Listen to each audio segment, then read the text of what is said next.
Tyler Greever, Rick Bozich here at the KFC Yum Center following another win for Louisville men's basketball. If you're keeping track, and trust me, I know you are at this point, that is 10 straight after beating the Demon Deacons 72-59. Rick Bozich, we talk about three-point shooting a lot, but it's the defense that stood out to you in this game. Yeah, no doubt about it. I mean, the very first possession of the game, Hunter Salas had the ball taken from him by Terence Edwards. He gets it to Chucky Hepburn, who gets it to Javon Hadley. Layup, Louisville goes ahead. That set the tone, really, because throughout the entire first half, Wake always had more turnovers than baskets. They had 5 turnovers at the first media timeout, which is 4 minutes into the game. When you're turning a team over and you're frustrating them, not letting them get easy twos, and 3 of the baskets they made were tough threes by Salas. I thought it was really a stellar defensive performance by Louisville. And you're starting to see Louisville, I think, demoralize people a little bit. I mean, the building in here was a little over 14 grand. They could sense the blood in the water, I think, in that first half. And Chucky Hepburn kind of put the cherry on top by hitting that buzzer beater for 3 to put them up by an even bigger margin.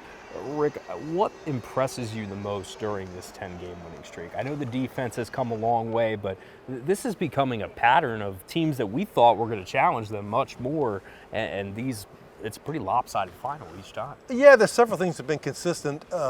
They have a lot of assists on their baskets. I know that down at SMU it was like 15 or 16, the first 15 or 16 baskets all came off an assist, and that was at least the first 8 or 9 today were that way. And that tells me there's not any one-on-one play. There aren't guys out there hunting shots or trying to take it upon themselves. They stay within the system. And the other thing that I think has just been impressive is there hasn't been a game all year you've come out and said, you know, they had a letdown or they didn't play their best. I mean, usually a team overlooks somebody or isn't ready to play or whatever.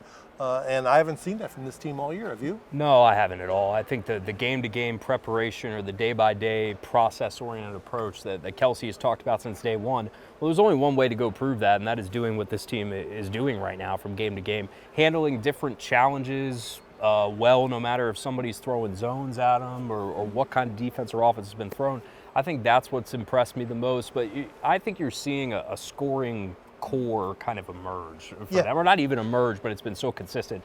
When it's Hepburn, Edwards, and Smith, and those 3 keep doing what they're doing, they're going to be tough to beat for people. I think that those 3 have really formed a nice charge for this team to be able to build around something and not just one guy scoring. Having that balance is key in this league. And the key, I think, is those guys are all older guys. I mean, this is a team of older guys who a number of them only know they only have one shot here at Louisville. This is the one shot. And they played at smaller, other than Chucky Hepburn, who played at Wisconsin, at smaller venues. And they want to take advantage of it. I think they want to enjoy every moment. At this point, you know, if Duke messes up, and nobody thinks they will, if they do mess up, I mean, Louisville's right there to pull into a first-place tie with them in the ACC, which is remarkable. Yeah, Wake Forest head coach Steve Forbes was pretty funny after the game, making it clear that he thinks Duke is probably far and away the best right now because Cooper Flagg has lived up to every bit of the hype. But really, Louisville is right there. And while we're shouting guys out, I do want to single out Terence Edwards for one moment, not just for the defense, because I think you saw some of the tough shot making in this game against Wake Forest too. But I remember talking to him, I think it was back around the volleyball national championship was before that. He had a charity event. And I spoke with him one-on-one for a little bit, and he said Pat Kelsey challenged him to find the guy that everybody was talking about last March. And if you remember when James Madison got a win in the NCAA tournament and made a little bit of a run there, Terence Edwards was the guy. And I think you are not just seeing him do that as a scorer, you're seeing him do it as an all-around player, and that's made as much of a difference for this Louisville team as anything else. I agree with you. He's made a jump in his play. He is probably their number 1 defensive stopper. I know Hepburn's really good at getting steals, but Edwards is bigger and he's more physical, can get into people and kind of slow down big scores. And he's become a more effective offensive player. He doesn't take as many bad shots. He hit a couple of nice threes from the corner down here. That seems to be his sweet spot. So he's shown some growth, but a lot of these guys have. I mean, now they head to Georgia Tech this weekend.